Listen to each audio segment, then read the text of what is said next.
మరొకసారి ఈ రీతిగా చేరి వచ్చడానికి దేవుడు మనకిచ్చిన సమయాన్ని బట్టి దేవునికి మనము ವಂದನಾలు ಚೆಲ್ಲಿస్తున్నాం. ಮತ್ತೊಂದಾವರ್ತಿ ಕರ್ತನಾದ ಯೇಸು ಕ್ರಿಸ್ತನ ಹೆಸರಿನಲ್ಲಿ ಕೂಡಿ ಬಂದಿರೋ ನಿಮ್ಮೆಲ್ಲರಿಗೂ ವಂದನೆ ತಿಳಿಸ್ತಾ ಇದ್ದೇವೆ. ಒಳ್ಳೆ ಅವಕಾಶ ಕೊಟ್ಟದಕ್ಕಾಗಿ ಆತನಿಗೆ ಮಹಿಮೆ ಆಗಲಿ. మన యొక్క theme Christian love and unity.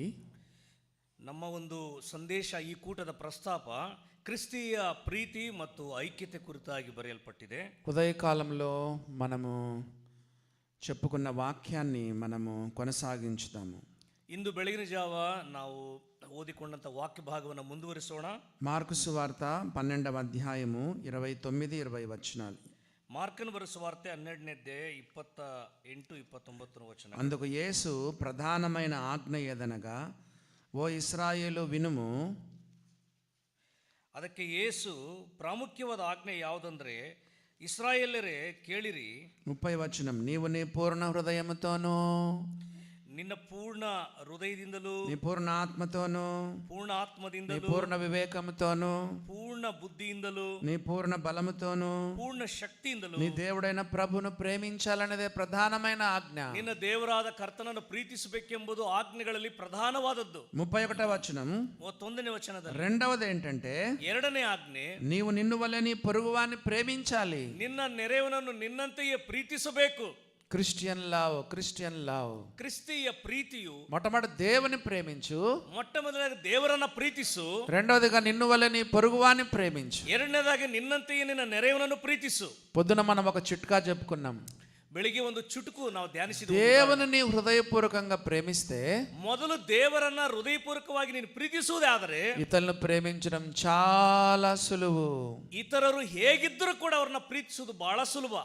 భార్యను ప్రేమించలేకపోతున్నావు కదా, ಅನೇಕರು ಹೆಂಡತಿಯನ್ನು భర్తను ప్రేమించలేకపోతున్నావు కదా, ಗಂಡನನ್ನು ಪ್ರೀತಿಸುವುದು ಸಾಧ್ಯವಾಗುತ್ತಿಲ್ಲ. హాని కీడు నిన్ను చేసిన సోదరిని ప్రేమించలేకపోతున్నావు కదా. ಕೇಡು ಬಯಸುವುದರನ್ನ, ಹಾನಿ ಮಾಡುವುದರನ್ನ, ದ್ವೇಷಿಸುವುದರನ್ನ ಪ್ರೀತಿ ಮಾಡೋಕೆ ಸಾಧ್ಯವಾಗ್ತಾ ಇಲ್ಲ. నీ పూర్ణ హృదయంతో దేవుని ప్రేమించు. ನಿನ್ನ ಪೂರ್ಣದಿಂದ ದೇವರನ್ನ ಪ್ರೀತಿಸು. ఇతరులను ప్రేమించడం చాలా సులువు. ಇತರರನ್ನ ಪ್ರೀತಿಸುವುದಕ್ಕೆ ಬಹಳ ಸುಲಭವಾಗ್ತದೆ ನಿನಗೆ. ఈ రోజుల్లో విశ్వాసులు ఏం చేస్తున్నారు తెలుసా? ಈ ದಿನಗಳಲ್ಲಿ ವಿಶ್ವಾಸಿಗಳು ಏನು ಮಾಡ್ತಾರೆ ಗೊತ್ತುಂಟಾ? దేవుని ప్రేమిస్తారు కానీ ದೇವರನ್ನ ಪ್ರೀತಿಸುತ್ತಾರೆ, ಆದರೆ ఎదుటి వాడిని ప్రేమించలేకపోతున్నారు. ಎದುರುಗಡೆಯವರನ್ನ ಪ್ರೀತಿಸದೆ ಹೋಗಿ, పొరుగు వాడిని ప్రేమించలేకపోతున్నారు. ನೆರೆಯವರನ್ನ ಪ್ರೀತಿಸದೆ ಹೋಗಿದ್ದಾರೆ. యోహాను రాసిన మొదటి పత్రిక, ಯೋಹಾನ ಬರೆದ ಮೊದಲನೇ ಪತ್ರಿಕೆ 4వ అధ్యాయము 4ನೇ ಅಧ್ಯಾಯ 20వ వచనం చదువుతున్నాను. 20ನೇ ವಾಕ್ಯವನ್ನು ಓದಿಕೊಳ್ಳೋಣ. ఎవడైనను నేను దేవుని ప్రేమించున్నానని చెప్పి ಯಾರಾದರೂ ದೇವರನ್ನು ಪ್ರೀತಿಸುತ್ತೇನೆಂಬುದಾಗಿ ಹೇಳಿ తన సహోదరుని ద్వేషించిన ఎడల, ತನ್ನ ಸಹೋದರನನ್ನು ದ್ವೇಷಿಸುವುದಾದರೆ అబద్ధికుడు, అబద్ధికుడు, అబద్ధికుడు, ಸುಳ್ಳುಗಾರನು, ಸುಳ್ಳುಗಾರನು, ಸುಳ್ಳುಗಾರನು. ఎవడైనను దేవుని ప్రేమించుచున్నానని చెప్పి ಯಾವನಾದರೂ ದೇವರನ್ನು ಪ್ರೀತಿಸುತ್ತೇನೆಂಬುದಾಗಿ ಹೇಳಿ తన సహోదరుని ప్రేమించకుండా, ತನ್ನ ಜೊತೆ ಸಹೋದರನ ಪ್ರೀತಿಸದೆ తన సహోదరుని ద్వేషిస్తే ತನ್ನ ಸಹೋದರನ ದ್ವೇಷಿಸುವುದಾದರೆ అతడు అబద్ధికుడగును. ಅವನು ಸುಳ್ಳುಗಾರನಾಗುತ್ತಾನೆ. Liar, liar, liar. ಅವನು ಸುಳ್ಳುಗಾರನು, ಸುಳ್ಳುಗಾರನು, ಸುಳ್ಳುಗಾರನು. దేవుని ప్రేమిస్తావు గాని ದೇವರನ್ನ ಪ್ರೀತಿಸುತ್ತಿ భార్యను ప్రేమించలేవు. ಹೆಂಡತಿಯನ್ನು ಪ್ರೀತಿಸುವುದಿಲ್ಲ. దేవుని ప్రేమిస్తావు గాని ದೇವರನ್ನ ಪ್ರೀತಿಸುತ್ತಿ భర్తను ప్రేమించలేవు. ಗಂಡನನ್ನು ಪ್ರೀತಿಸುವುದಿಲ್ಲ. దేవుని ప్రేమిస్తావు గాని ದೇವರನ್ನ ಪ್ರೀತಿಸುತ್ತಿ సోదరిని ప్రేమించలేవు. ಸಹೋದರ ಸಹೋದರಿಯನ್ನ ಜೊತೆ ಸಹೋದರ ಪ್ರೀತಿಸುವುದಿಲ್ಲ. You are a liar. ನೀನೊಬ್ಬ ಸುಳ್ಳುಗಾರನು. పరీక్ష చేసుకో. ಪರೀಕ್ಷೆ ಮಾಡಿಕೊಳ್ಳಿ. నెక్స్ట్ వచనం, ಅನಂತರ ವಚನ 4వ అధ్యాయము 20వ వచనం, 4ನೇದ 20ನೇ ವಚನ. నేను దేవుని ప్రేమించున్నా అని చెప్పి తన సహోదరుని ద్వేషించిన ఎడల అతడు అబద్ధికుడగును. ನಾನು ದೇವರನ್ನು ಪ್ರೀತಿಸುತ್ತೇನೆ ಎಂದು ಹೇಳಿ ತನ್ನ ಸಹೋದರನ ದ್ವೇಷಿಸಿರವನು ಸುಳ್ಳುಗಾರನು. తాను చూచిన తన సహోదరుని ప్రేమింపని వాడు తాను చూడని దేవుని ప్రేమింపలేడు. ತಾನು ನೋಡುತ್ತಿರುವ ಸಹೋದರನನ್ನ ಪ್ರೀತಿಸದೆ ಇರುವವನು ತಾನು ನೋಡದಿರುವ ದೇವರನ್ನ ಪ್ರೀತಿಸಲಿಕ್ಕೆ ಸಾಧ್ಯವಿಲ್ಲ. తెలుగు బైబిల్లో ఫుట్ నోట్లో ఏముందో తెలుసా?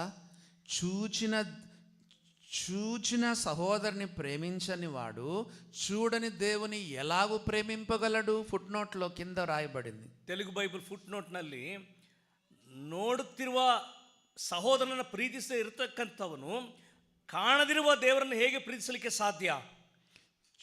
నీ కళ్ళకు కనపడే నీ సోదరుని ప్రేమించని నీవు కనపడని దేవుని ఎట్లా ప్రేమిస్తావు? ನಿನ್ನ ಕಣ್ಣಿಗೆ ಕಾಣಿಸುತ್ತಿರುವ ಸಹೋದರನನ್ನ ಪ್ರೀತಿಸದೇ ಇರುವ ನೀನು ಕಣ್ಣಿಗೆ ಕಾಣಿಸದೇ ಇರುವಂತಹ ದೇವರನ್ನು ಹೇಗೆ ಪ್ರೀತಿಸಲಿಕ್ಕೆ ಸಾಧ್ಯ? అంటే దీన్ని బట్టి ಆದರೆ ಇದರ ನಿಮಿತ್ತವಾಗಿ కనిపించే సహోదరుని ప్రేమించని వాడు కనిపించని దేవుని కూడా ప్రేమించడం లేదని అర్థం. ಅಂದ್ರೆ ಇದರ ನಿಮಿತ್ತವಾಗಿ ಕಣ್ಣಿಗೆ ಕಾಣಿಸುತ್ತಿರುವ ಸಹೋದರನನ್ನ ಪ್ರೀತಿಸದೇ ಇರತಕ್ಕಂಥವನು ಕಣ್ಣಿಗೆ ಕಾಣಿಸದೇ ಇರುವ ದೇವರನ್ನ ಹೇಗೆ ಪ್ರೀತಿಸುವನು ಎಂಬ ಪ್ರಶ್ನೆ ನಮಗೆ ಉಂಟಾಗುತ್ತದೆ. ఎంతమంది ఫేక్ బిలీవర్స్ లేరండి? ಎಷ್ಟು ಮಂದಿ ನಾವು ಈ ನಕಲಿಯ ವಿಶ್ವಾಸಿಗಳಿಲ್ವ ಪ್ರಿಯರೇ? యేసు ప్రభు ఇందాక చెప్పాడు, ಯೇಸು ಕ್ರಿಸ್ತನು ಆಗ್ಲೇ ಹೇಳಿದ್ದನ್ನು ಕೇಳಿ ఒకరు చెప్పారు కదా, ఏమని? ఆజ్ఞలలో ప్రధానమైన ఆజ్ఞ ఏదంటే ಒಬ್ಬನು ಹೇಳಿದನು, ಆಜ್ಞೆಗಳಲ್ಲಿ ಪ್ರಧಾನವಾದಂತ ಪ್ರಾಮುಖ್ಯವಾದ ಆಜ್ಞೆ ಯಾವುದಂದ್ರೆ, యేసు ప్రభు ఏం చెప్పారు? ಯೇಸು ಕ್ರಿಸ್ತನು ಹೇಳಿದನು, మొట్టమొదటిదేమో దేవుని ప్రేమించాలి, ಮೊಟ್ಟ ಮೊದಲದಾಗಿ ದೇವರನ್ನ ಪ್ರೀತಿಸುವುದು. రెండవది ఏంటి? ಎರಡನೇದಾದ್ರೆ ಏನು? నిన్ను వల్ల నీ పొరుగు వాని ప్రేమించు, ನಿನ್ನಂತೆಯೇ ನಿನ್ನ ನೆರೆಯವನನ್ನು ಪ್ರೀತಿಸು. 100 రూపాయల నోటు, ಇದು 100 ರೂಪಾಯಿ ಒಂದು ನೋಟ್ ಆಗಿದೆ. ఒరిజినల్ డూప్లికేటా? ಇದು ಅಸಲಿನ ನಕಲಿನ? గాంధీ బొమ్మ ఉంది, ಗಾಂಧಿ ಫೋಟೋ ಇದೆ, మరి ఇక్కడ నంబర్ ఒకటి ఉంది, ಅಲ್ಲಿ 100 ಎಂಬುದಾಗಿ ನಂಬರ್ ಇದೆ, మరి RBI గవర్నర్ సంతకం ఉంది, ನಮ್ಮ ದೇಶದ ಗವರ್ನರ್ RBI ಗವರ್ನರ್ ಅವರ ಸಿಗ್ನೇಚರ್ ಇದೆ, 100 రూపాయలని కూడా ఉంది, 100 ರೂಪಾಯಿ ಎಂಬ ಅಂಕೆ ಕೂಡ ಸಂಖ್ಯೆಯಲ್ಲಿ ಕೂಡ ಇದೆ. ಅದು ఇక్కడ ఈ పేపర్ పైన కూడా ప్రింట్ ఉంది, ಆ ಪೇಪರ್ ಮೇಲೆ ಕೂಡ 100 ಅಂತ ಅಂಕೆ ಇದೆ. అంతా బానే ఉంది, ಎಲ್ಲ ಚೆನ್ನಾಗಿದೆ. వెనకల ಅದು ಹಿಂಭಾಗದಲ್ಲಿ ఏం లేదు, ప్రింట్ లేదు, ಹಿಂಭಾಗದಲ್ಲಿ ಮುದ್ರಣ ಇಲ್ಲ, ಪ್ರಿಂಟ್ ಮಾಡಲಿಲ್ಲ. చెప్పండి, మీరు చెప్పండి, ఏం నోట్ ఇది? నకిలీ నోట్, ఫేక్ నోట్. ಒಂದು ಕಡೆ ಮುದ್ರಾ ಆಗಿ ಇನ್ನೊಂದು ಕಡೆ ಮುದ್ರಣ ಆಗದೇ ಇದ್ರೆ ಅದು ನಕಲಿ ನೋಟು. ముందర ఉంది కదా, ಮುಂಭಾಗದಲ್ಲಿ ಇದೆಯಲ್ಲ, వెనకలు కూడా ఉండాలా? ಹಿಂಭಾಗದಲ್ಲಿ ಇರಬೇಕಾ? అదే మనకు దీంట్లో ఒక చిన్న పాఠం. ಈ ನೋಟಿನಲ್ಲಿ ನಮಗೊಂದು ಚಿಕ್ಕ ಪಾಠ ಇದೆ ಪ್ರೇರೆ. ముందు నోట్ అంటే దేవుని బాగానే ప్రేమిస్తావు, ಈ ಮುಂಭಾಗದಲ್ಲಿರುವಂಥ ಭಾಗ ಏನಂತ ಹೇಳಿದ್ರೆ, ನೋಟಿನ ಮುಂಭಾಗದ ಭಾಗ ದೇವರನ್ನು ಚೆನ್ನಾಗಿ ಪ್ರೀತಿಸ್ತೇವೆ. చర్చికి వస్తావు, ಚರ್ಚಿಗೆ ಬರ್ತೇವೆ, పాటలు పాడతావు, ಹಾಡುಗಳು ಹೇಳುತ್ತೇವೆ, ఆరాధన చేస్తావు, ಆರಾಧನೆ ಮಾಡುತ್ತೇವೆ, రొట్టె రసం తీసుకుంటావు, ರೊಟ್ಟಿ ದ್ರಾಕ್ಷ ತೆಗೆದುಕೊಳ್ಳುತ್ತೇವೆ, కానుక కూడా వేస్తావు, ಕಾಣಿಕೆಗಳು ಕೂಡ ಹಾಕುತ್ತೇವೆ, ఇలాంటి మీటింగ్లు కూడా వస్తావు, ಇಂಥ ಮೀಟಿಂಗ್ಗಳಿಗೆ ನಾವು ಬರ್ತೇವೆ, కావాలంటే కొంచెం పనులు కూడా చేస్తావు, ಆ ಅಗತ್ಯವಿದ್ದರೆ ಸ್ವಲ್ಪ ಕೆಲಸಗಳನ್ನು ಮಾಡುತ್ತೇವೆ, సేవ చేస్తావు, ಸೇವೆ ಮಾಡುತ್ತೇವೆ. ఫ్రంట్ వైపు బాగానే ఉంది, ಮುಂಭಾಗದ ಚಿತ್ರಣ ಬಹಳ ಚೆನ್ನಾಗಿದೆ.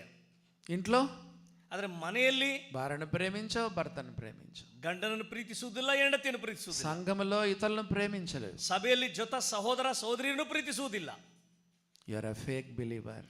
ನೀನೊಬ್ಬ ನಕಲಿ ವಿಶ್ವಾಸಿ. మస్తు మంది ఉన్నారండి సంఘాల నిండా వీళ్ళే, ಬಹಳ ಹೆಚ್ಚಾಗಿದ್ದಾರೆ, ಸಭೆಗಳೆಲ್ಲ ತುಂಬಿಕೊಂಡಿದ್ದಾರೆ. ప్రాక్టికల్ లైఫ్ లేదు, ಒಂದು ಪ್ರತಿದಿನವೂ ಈ ಅಭ್ಯಾಸ ಪ್ರಾಯೋಗಿಕವಾದ ಜೀವಿತ ಇಲ್ಲ. వెనకలు చూస్తే అసలు ప్రింటే లేదు నోటుకి, ಹಿಂಭಾಗದಲ್ಲಿ ನೋಟಿಗೆ ಪ್ರಿಂಟೇ ಇಲ್ಲ. నువ్వు నిజంగా దేవుని ప్రేమిస్తున్నట్లయితే, ನಿಜವಾಗಿಯೂ ನಾವು ದೇವರನ್ನ ಪ್ರೀತಿಸುತ್ತಿರುವುದಾದರೆ శత్రువుని కూడా నువ్వు ప్రేమిస్తావు, ಶತ್ರುವನ್ನು ಸಹ ನೀನು ಪ್ರೀತಿಸುತ್ತಿ. గమనించినారా దేవుని బిడ్డలారా? ಗಮನಿಸಿದ್ರ ದೇವರ ಮಕ್ಕಳೇ, పరీక్ష చేసుకో, ಪರೀಕ್ಷೆ ಮಾಡಿಕೊಳ್ಳಿ. దేవుడు మన యందు ఉంచిన ప్రేమను ఇతరులకు కూడా మనము ప్రేమ చూపించాలి. ದೇವರು ನಮ್ಮೊಳಗೆ ಇರಿಸಿದಂಥ ಪ್ರೀತಿಯನ್ನು ನಾವು ಇತರರೊಂದಿಗೆ ಕೂಡ ಹಂಚಿಕೊಳ್ಳಬೇಕು ಮತ್ತು ತೋರಿಸಬೇಕಾಗಿದೆ. ఎఫెసు సంఘానికి దేవుడు ఒక పేరు పెట్టాడు, చెప్తారా మీరు? ఎఫెసు సభకి దేవుడు ప్రకటన 2వ అధ్యాయంలో ఏముంది? ఫస్ట్ లో ప్రకటన 2వ అధ్యాయంలో చెప్పండి. ప్రకటన మొదటి ప్రేమను నీ వదిలితివి, నిన్న మొదలైన ప్రీతిని బిట్టిద్ది. దేవుని పట్ల నీకున్న ప్రేమ పోయింది, ದೇವರ ಮೇಲೆ ಇರತಕ್ಕಂತ ಪ್ರೀತಿ ನೀನು ಕಳಕೊಂಡಿದೀಯಾ? ఆ తర్వాత మనుషుల పైన ఉన్న కూడా ప్రేమ కూడా పోయింది. ఆ ನಂತರ ಮನುಷ್ಯರಿಗೆ ಇರುವ ಪ್ರೀತಿಯನ್ನು ಕೂಡ ಕಳಕೊಂಡಿದೀಯಾ? ఆ సంఘానికి ఏమని పేరు పెట్టాలి తెలుసా? ಆ ಸಭೆಗೆ ಯಾವ ಹೆಸರು ಇಡಬೇಕು ಪ್ರಿಯರೇ? లవ్లెస్ చర్చ్, ಪ್ರೀತಿ ಇಲ್ಲದಂತ ಸಭೆ. దేవుని బిడ్డలారా గమనించండి, ದೇವರ ಮಕ್ಕಳೇ ಗಮನಿಸಿರಿ. సంఘంలో కూడా ఇతరులను ప్రేమిస్తున్నావా? ಸಭೆಗಳಲ್ಲಿ ಈ ಇತರ ಜೊತೆ ಸಹೋದರ ಸಹೋದರಿಯನ್ನು ಪ್ರೀತಿಸ್ತಾ ಇದ್ದೀರಾ? ఎఫెసు సంఘానికి దేవుడు ఇంకొక పేరు పెట్టాడు. ಎಫೆಸ ಸಭೆಗೆ ಇನ್ನೊಂದು ಹೆಸರು ಕೊಟ್ಟಿದ್ದಾನೆ. నీవు ఏ స్థితిలో నుండి పడితివో అన్నాడు. ನೀನು ಯಾವ ಸ್ಥಿತಿಯಲ್ಲಿ ಬಿದ್ದು ಹೋಗಿದೆಯೋ ಎಂಬುದಾಗಿ అది జ్ఞాపకం చేసుకోమన్నాడు. ಅದನ್ನ ನೀನು ಜ್ಞಾಪಕ ಮಾಡಿಕೊ. నేను చెప్పను, మీరు చెప్పండి ఆ సంఘం పేరు. ನಾವು ಹೇಳೋದಿಲ್ಲ, ನೀವು ಹೇಳಿ ಆ ಸಭೆ ಹೆಸರನ್ನು. Number 1 loveless church. ಮೊಟ್ಟ ಮೊದಲಾಗಿ ಪ್ರೀತಿ ಇಲ್ಲದ ಸಭೆ. రెండవ సంఘం రెండవ పేరు చెప్పండి. ಎರಡನೇದಾಗಿ ಹೇಳಿ ಪ್ರಿಯರೇ, ఏ స్థితిలో నుండి నువ్వు పడితివో, ಯಾವ ಸ್ಥಿತಿಯಲ್ಲಿ ನೀನು ಬಿದ್ದು ಹೋಗಿದೆಯೋ. Fallen church. ఫాలన్ చర్చ్ ಬಿದ್ದು ಹೋಗಿರ್ತಕ್ಕಂಥ ಸಭೆ, ಬಿದ್ದು ಹೋಗಿರತಕ್ಕಂಥ ಸಭೆ.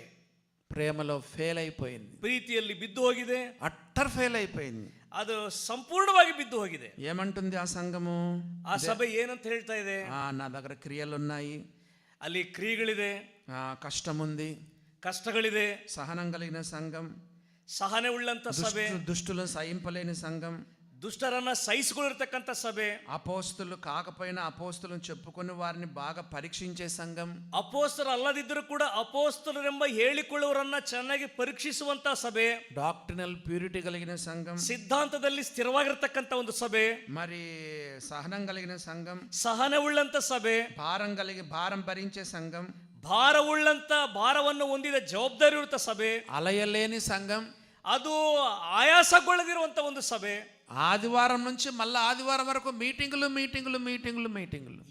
ಇಂದು ಭಾನುವಾರದಿಂದ ಬರೋ ಭಾನುವಾರ ತನಕ ಕೂಟಗಳು, ಸೇವೆಗಳು, ಕಾರ್ಯಕ್ರಮಗಳು, ಆಯಾಸವೇ ಇಲ್ಲ. ఒకటే బిజీ బిజీ బిజీ బిజీ సేవలు, ಒತ್ತಡದ ಸೇವೆಯ ಒತ್ತಡ, ಭಾರ అన్ని చేస్తుంది కానీ ಎಲ್ಲವೂ ಮಾಡ್ತಾ ಇದೆ, ప్రేమ లేకుండా చేస్తుందని చెప్తుంది. ಆದ್ರೆ ಪ್ರೀತಿನೇ ಇಲ್ಲ ಪ್ರಿಯರೇ. ಸಭೆಯಲ್ಲಿ అన్ని చేస్తుంది, ಎಲ್ಲ ಮಾಡ್ತಾ ಇದೆ, కానీ ప్రేమ లేకుండా చేస్తుంది. ಆದ್ರೆ ಪ್ರೀತಿನೇ ಇಲ್ಲ. గమనించినారా దేవుని బిడ్డలారా? ದೇವರ ಮಕ್ಕಳಿಗೆ ಗಮನಿಸಿದ್ದೇವ ನಾವು. ఈ సంఘానికి ఇన్ని కార్యక్రమాలు ఉన్నా కూడా, ಸಭೆಗೆ ಇಷ್ಟು ಕಾರ್ಯಕ್ರಮಗಳಿದ್ರು ಕೂಡ దేవుడు అన్నాడు లవ్లెస్ చర్చ్. ಕರ್ತನ ಹೇಳ್ತಾ ಇದ್ದಾನೆ, ಪ್ರೀತಿ ಇಲ್ಲದ ಸಭೆ, ఫాలన్ చర్చ్. ಅದು ಬಿದ್ದು ಹೋಗಿರ್ತಕ್ಕಂಥ ಸಭೆ. సంఘమా, ఎఫెసు సంఘమా, నువ్వు పడిపోయినావు. ಎಫೆಸ ಸಭೆಯೇ, ನೀನು ಎಂದೋ ಬಿದ್ದು ಹೋಗಿದೀಯಾ. ప్రేమ లేదు, ప్రేమ ಪ್ರೀತಿ లేదు. ಇಲ್ಲ ಅಲ್ಲಿ. సేవా కార్యక్రమాలు చాలా ఉన్నాయి, ಸೇವೆ ಕಾರ್ಯಕ್ರಮಗಳು ನಿರಂತರವಾಗಿ ನಡೆಯುತ್ತಿವೆ, ప్రేమ లేదు, ಪ್ರೀತಿ ಇಲ್ಲ. అసలు ఏమైనా అర్థం ఉందా? ಏನಾದ್ರೂ ಅರ್ಥ ಇದೆಯಾ ಪ್ರೇಯರ್ ಅದಕ್ಕೆ? మరి పౌలు రాసింది కూడా ఇదే కదా. ಒಂದು ವೇಳೆ ಪೌಲ್ ಬರೆದಿದ್ದು ಕೂಡ ಇದೆ అల్వా? కొరింథీయులకు రాసిన మొదటి పత్రిక 13వ అధ్యాయం మొదటి 3 వచనాలు ఏమని రాశాడు? ಕೊರಿಂಥ ಸಭೆಗೆ ಬರೆದ ಮೊದಲನೇ ಪತ್ರಿಕೆ 13ನೇ ಅಧ್ಯಾಯ ಮೊದಲ 3 ವಚನಗಳು. అపోస్తలుడైన పౌలు కొరింథీయులకు రాసిన మొదటి పత్రిక 13వ అధ్యాయం మొదటి 3 వచనాలు. ಅಪೊಸ್ತಲಂತ ಪೌಲನು ಕೊರಿಂಥ ಸಭೆಗೆ ಬರೆದ ಮೊದಲನೇ ಪತ್ರಿಕೆ 13ನೇ ಅಧ್ಯಾಯ ಮೊದಲ 3 ವಚನಗಳು. మనుష్య భాషలతో మాట్లాడుతున్నాడు, ಮನುಷ್ಯರ ಭಾಷೆಯಿಂದ ಮಾತಾಡುತ್ತಾನೆ, దేవదూషల భాషలతో మాట్లాడుతున్నాడు, ದೇವದೂತರ ಭಾಷೆಗಳಿಂದ ಮಾತಾಡುತ್ತಿದ್ದಾನೆ. ప్రేమ లేని వాడనైతే, ಪ್ರೀತಿ ಇಲ್ಲದವನಾದರೆ, మ్రోగెడు కంచు గనగనలాడు తాళం, ಅದು ಶಬ್ದ ಅದು ನಾದ ಕೊಡುವ ಕಂಚು, ಗಣಗಣಿಸುವ ತಾಳವೂ ಆಗಿದೆ. కొంతమంది శబ్దం చేసేది ఎక్కువ, ಕೆಲವರು ಶಬ್ದ ಮಾಡೋದು ಹೆಚ್ಚು. నిన్న జ్యోతుల గురించి మనం విన్నాం. ನಿನ್ನೆ ರಾತ್ರಿ ಕೂಟದಲ್ಲಿ ಆಕಾಶದಲ್ಲಿ ಒಳೆಯುವ ಜ್ಯೋತಿಗಳ ಕುರಿತಾಗಿ ಧ್ಯಾನಿಸಿದೆವು. లైట్ల గురించి విన్నాం. ಬೆಳಕಿನ ದೀಪಗಳ ಕುರಿತಾಗಿ. ఎప్పుడైనా చూడ లైట్ శబ్దం చేయదు. ನೋಡಿ, ಯಾವಾಗ್ಲೂ ಕೂಡ ಬೆಳಕಿಗೆ ಶಬ್ದ ಇರೋದಿಲ್ಲ. ఫ్యాన్లైనా శబ్దం చేస్తాయి కానీ, ಆ ಫ್ಯಾನ್ಗಳಾದ್ರೂ ಕೂಡ ಶಬ್ದ ಮಾಡ್ತವೆ. ఒక్క లైట్ అయినా శబ్దం చేస్తుంది చూడండి. ನೋಡಿ, ಒಂದು ಬಲ್ಬ್ ಲೈಟ್ ಆದ್ರೂ ಶಬ್ದ ಮಾಡುತ್ತಾ ನೋಡಿ. It simply shines. ಅದು ಒಂದು ಸಾಧಾರಣವಾದಂತ ಬೆಳಕು. కొంతమంది ఒకటే శబ్దం, ಕೆಲವರು ಒಂದೇ ಶಬ್ದ, పరిగెత్తుతారు, ఉరుకుతారు, ఆర్భాటం చేస్తారు, చెప్పండి, మరి ఆడంబరాలు చేస్తారు, ఆర్భాటాలు చేస్తారు, ఎంతో బిజీగా ఉన్నట్టు చేస్తానే ఉంటారు. ಓಡಿ ಹೋಗ್ತಾರೆ, ಓಡಿ ಬರ್ತಾರೆ, ಆರ್ಭಟ ಮಾಡ್ತಾರೆ, ಏನೋ ಮಾಡ್ತಾ ಇದೀವಿ ಎಂಬುದಾಗಿ ಹೇಳ್ತಾರೆ. గనగనలాడు తాళం, ಅದು ಗಣಗಣಿಸುವಂತ మ్రోగేటి కంటి కంచు, ಅದು ನಾದ ಕೊಡುವ ಕಂಚು. ప్రేమ చూస్తే సున్నా, ಪ್ರೀತಿ ನೋಡೋದಾದ್ರೆ 0 ಆಗಿದೆ. పౌలు చెప్తున్నాడు, ಪೌಲ್ ಹೇಳ್ತಾ ಇದ್ದಾನೆ, ప్రేమ లేని వాడనైతే వేస్ట్ అంటున్నాడు. ಪ್ರೀತಿ ಇಲ್ಲದವನಾದ್ರೆ ನೀನು ಕಸದ ರೀತಿಯಲ್ಲಿ. 2వ వచనం, ప్రవచించు కృపావరం కలిగి, 2ನೇ ವಚನ, మర్మములన్నీ జ్ఞానమంతా కలిగిన వాడైనా, కొండలను పెకిలింపగల పరిపూర్ణ విశ్వాసం గలవాడనైనా, ప్రేమ లేదు వ్యర్థుడను. ನನಗೆ ಪ್ರವಾದನ ವರವಿದ್ದರೂ, ಎಲ್ಲ ರಹಸ್ಯಗಳು, ಸಕಲ ವಿಧವಾದ ವಿದ್ಯೆ ತಿಳಿದರೂ, ಬೆಟ್ಟಗಳನ್ನು ತೆಗೆದಿಡುವುದಕ್ಕೆ ಬೇಕಾದಷ್ಟು ನಂಬಿಕೆ ಇದ್ದರೂ, ನಾನು ಪ್ರೀತಿ ಇಲ್ಲದವನಾಗಿದ್ದರೆ ಏನೂ ಅಲ್ಲದವನ. అన్ని ఉన్నా కూడా ప్రేమ లేదు. ಎಲ್ಲವೂ ಇದೆ. 3వ వచనం, బీదల పోషణ కొరకు ఆస్తిస్తున్నాడు, కాల్చబడుటకు 3ನೇ ವಚನದಲ್ಲಿ శరీరం అప్పగిస్తున్నాడు. ಮೂರನೇ ವಚನದಲ್ಲಿ ಬಡವರ ಪೋಷಣೆಗೆ ಆಸ್ತಿಗಳನ್ನು ಕೊಟ್ಟು ತನ್ನ ಶರೀರವನ್ನು ನಷ್ಟಪಡಿಸಿಕೊಳ್ಳೋದಕ್ಕೆ ಒಪ್ಪಿಸಿದರೂ ప్రేమ లేని వాడనైతే ఏమీ ఉపయోగం లేదంటున్నాడు. ಪ್ರೀತಿ ಇಲ್ಲದವನಾಗದರೆ ಯಾವ ಪ್ರಯೋಜನಕ್ಕೂ ನಾನು ಬರುವುದಿಲ್ಲ. ఎఫెసు సంఘం ప్రకటన గ్రంథంలో ఎన్ని కార్యక్రమాలు చేస్తుంది. ಎಫೆಸ ಸಭೆಯು ಪ್ರಕಟಣೆ ಗ್ರಂಥ ಪುಸ್ತಕದಲ್ಲಿ ನೋಡುವಾಗ ಇಷ್ಟು ದೊಡ್ಡ ಕಾರ್ಯಕ್ರಮಗಳು, ప్రేమ లేదంటున్నాడు యేసు ప్రభు. ಆದರೆ ನೀನು ಏನೇ ಮಾಡಿದ್ರು ಅಲ್ಲಿ ನಿನ್ನಲ್ಲಿ ಪ್ರೀತಿ ಇಲ್ಲ. నువ్వు ఏ స్థితిలో నుండి పడితేవో అది జ్ఞాపకం చేసుకొని ಯಾವ ಸ್ಥಿತಿಯಿಂದ ನೀನು ಬಿದ್ದು ಹೋಗಿದೆಯೋ ಅದನ್ನ ಹಿಂದೆ ನೀನು ನೆನಪಿಗೆ ತಂದುಕೋ. మొదటి క్రియలు చేయము. ನೀನು ಮೊದಲು ಮಾಡುತ್ತಿದ್ದ ಕೃತ್ಯಗಳನ್ನು ಮಾಡು. నువ్వు మారు మనసు పొందితే సరి, లేకపోతే దీపస్తంభాన్ని తీసేస్తానన్నాడు. ನೀನು ಮಾನಸಾಂತರ ಹೊಂದಿದ್ರೆ ಸರಿ, ಇಲ್ಲವಾದ್ರೆ ನಾನು ಬಂದು ನಿನ್ನ ದೀಪಸ್ತಂಭವನ್ನು ಅದರ ಸ್ಥಳದಿಂದ ತೆಗೆದು ಬಿಡುತ್ತೇನೆ. మారు మనసు అనే పదము సువార్తలో వాడతాం మనం. ಈ ಮಾನಸಾಂತರ ಎಂಬ ಪದವನ್ನ ನಾವು ಸುವಾರ್ತೆಗಾಗಿ ಬಳಸುತ್ತೇವೆ, అవిశ్వాసులకు వాడతాం, ಅವಿಶ್ವಾಸಿಗಳಿಗೆ ಬಳಸುತ್ತೇವೆ. 7 సంఘాలలో 5 సంఘాలకు దేవుడు చెప్పాడు. 7 ಸಭೆಗಳಿಗೆ ಈ ಮಾನಸಾಂತರ ಅನ್ನೋ ಪದ 5 ಸಭೆಗಳಿಗೆ ಕರ್ತನ ಹೇಳಿದ್ದಾನೆ. మారు మనసు పొందు, మారు మనసు పొందు.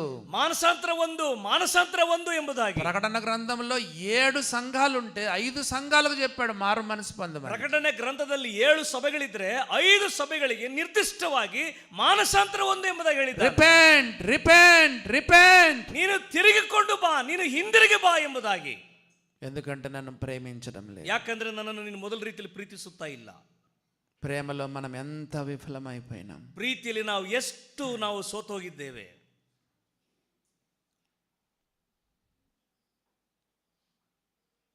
ప్రేమ చూపించినా కూడా, ಪ್ರೀತಿಯನ್ನು ತೋರಿಸಿದ್ರೂ ಸಹ కొంతమంది నకిలీ ప్రేమ చూపిస్తారు చూడండి. ಕೆಲವರು ನಕಲಿ ಪ್ರೀತಿಯನ್ನ, ಫೇಕ್ ಲವ್ ತೋರಿಸುವವರಾಗಿದ್ದಾರೆ. ఏహెచ్కేల్ గ్రంథం 33వ అధ్యాయము 31వ వచనం. ಏಹೆಚ್ಕೇಲ್ ಗ್ರಂಥ 33ನೇ ಅಧ್ಯಾಯ 31ನೇ ವಚನ. ఏహెచ్కేల్ గ్రంథం 33:31. ఏహెచ్కేల్ గ్రంథం 33:31. నా జనులు రాదగిన విధముగా వారు నీ యొద్దకు వచ్చి నా జనులైనట్టు నీ దగ్గర కూర్చుండి నీ మాటలు విందురు గాని వాటిని అనుసరించి ప్రవర్తింపరు. అదొద్దు కానీ లాస్ట్ 2 లైన్స్ చదవండి. వారి నోటితో ఎంతో ప్రేమను కనపరచుదురు గాని వారి హృదయము లాభమును ಅಪೇಕ್ಷಿಂಚುచున్నది. ಅವರ ಬಾಯಿಂದ ಬಹಳವಾಗಿ ಪ್ರೀತಿಯನ್ನು ತೋರಿಸುವರಾಗಿದ್ದಾರೆ, ಆದರೆ ಅವರ ಮನಸ್ಸು ದೋಚಿಕೊಂಡದ್ರ ಮೇಲೆ ಹೋಗುತ್ತಿದೆ ಎಂಬುದು. అందుకే చెప్పాను ఫేక్ విశ్వాసులని. ಹಾಗಾಗಿ ನಾನು ಹೇಳಿದ್ದು ನಕಲಿ ವಿಶ್ವಾಸ. నోటితో ఎంతో ప్రేమను కనపరుస్తారు, ಬಾಯಿಂದ ಬಹಳಷ್ಟು ಪ್ರೀತಿಯನ್ನು ತೋರಿಸುವರಾಗಿದ್ದಾರೆ. ఆదివారం పొద్దున ಭಾನುವಾರ ಬೆಳಿಗ್ಗೆ ప్రభు బల్ల అక్కడ ఉంటుంది, ಕರ್ತನ ಮೇಜಲ್ಲಿ ಇರುತ್ತದೆ. ఇంకా బ్రదర్స్ చూడండి, ಈಗ ಸಹೋದರ ನೋಡಿ పోటీలు పడి స్తుతులు చెల్లిస్తారు. ಅನೇಕರು ಫೈಟ್ ನಲ್ಲಿ, ಅಂದ್ರೆ ಒಬ್ರಿಗೊಬ್ರು ಹೋರಾಟದಿಂದ ಸ್ತೋತ್ರಗಳನ್ನ మంచి మంచి పదాలు ఉపయోగించి ಒಳ್ಳೊಳ್ಳೆ ಪದಗಳನ್ನು ಹೇಳಿ ಸ್ತೋತ್ರ ಮಾಡ್ತಾರೆ. ఓ యేసు ప్రభువా నువ్వెంత ప్రేమ స్వరూపివి, ಕರ್ತನೇ ನೀನೆಷ್ಟು ಪ್ರೀತಿ ಸ್ವರೂಪನಾಗಿದ್ದಿ, అయ్యా ఎంత ప్రేమ కనపరిచావయ్యా, ಕರ್ತನೇ ಎಷ್ಟು ಪ್ರೀತಿಯನ್ನು ನಮಗೆ ತೋರಿಸ್ಕೊಟ್ಟಿದ್ದಿ.